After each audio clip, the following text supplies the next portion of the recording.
Hey guys, how are we all? Welcome back to the Twist the Bones podcast, where each week I read and react to a bunch of spooky, scary, horrifying and weird stories that range from ghost stories and the supernatural to real life encounters with creepy people and potentially dangerous people.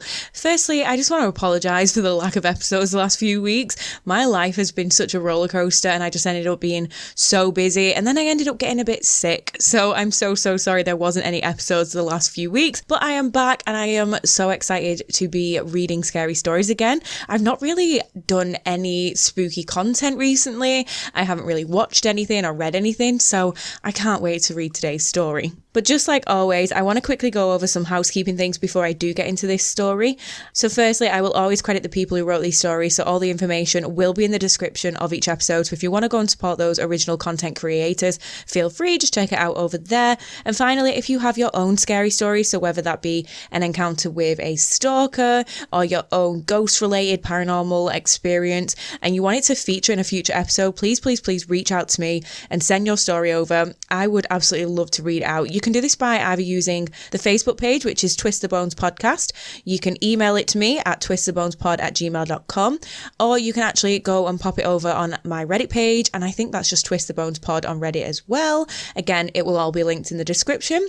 And I think that's everything. So let's get into this week's story. So this is only a short one this week, but this is written by Seeing 11, and it's called Confused About Possible Negative or Neutral Entity. So these occurrences have happened recently, but they all tie into an older story and series of small events throughout the years that have been similar to these listed. To preface, I'll start a couple months ago. When I was in bed sick with the flu, one of the worst nights in terms of being sick, I had this dream that I was out having a picnic mourning the loss of a family member out by the woods behind my house. I felt cold to walk into a clearing out there, so I left my family, entered, and felt a presence within my dream lucidly. I was looking around trying to find who was there and telling whoever it was to come out. I saw huge black wings passing behind trees and disappearing, kind of phasing in and out of sight. Finally, the being stepped out towards me, and I was surprised to find it was a tall man with jet black hair, incredibly pale skin and golden eyes. It sounds weird, but I'm just making sure to be as descriptive as I can. He approached me and I instantly warmed up, feeling this intense love and comfort and solace. I felt like I'd known him for ages and even walked up to him like I had, which is when he opened up his arms and hugged me. To be honest, it was really profound, and I definitely cried because it felt so nice. After we hugged, he pulled away and I saw this vial in his hand.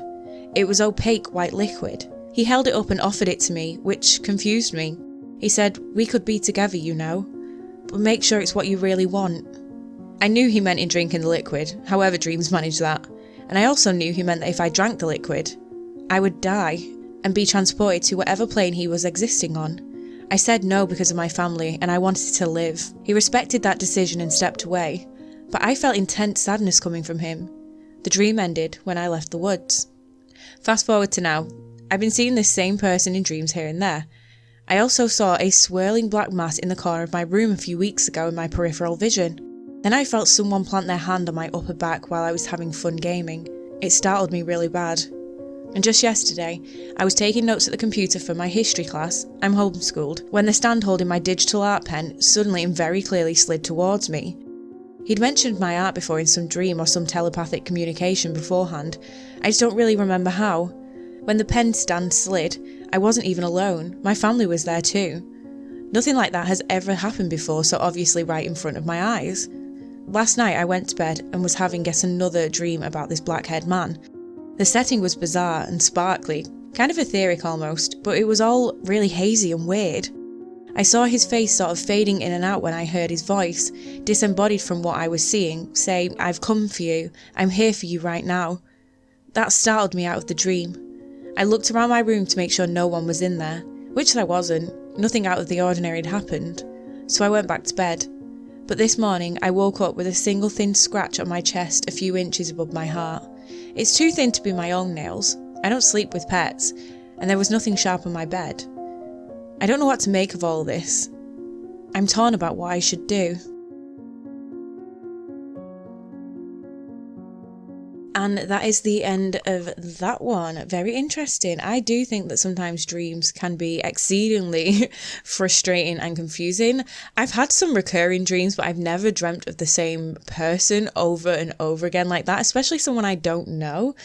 So I definitely can't relate to that one. But you guys are going to have to let me know your thoughts on this week's story. So you can head on over to any of the social media pages, or you can email me and let me know what you think about this one. But that was very, very interesting. So thank you so much for listening. Feel free to drop me your stories over on the email address, the Facebook page, or the subreddit like I mentioned at the start, because I would be absolutely honoured to read them out. Also, feel free to head on over to my Instagram, which is just at Alien Queen Meg, if you want to keep up with me in the meantime. And apart from that, I will catch you in my next one. Stay spooky, guys.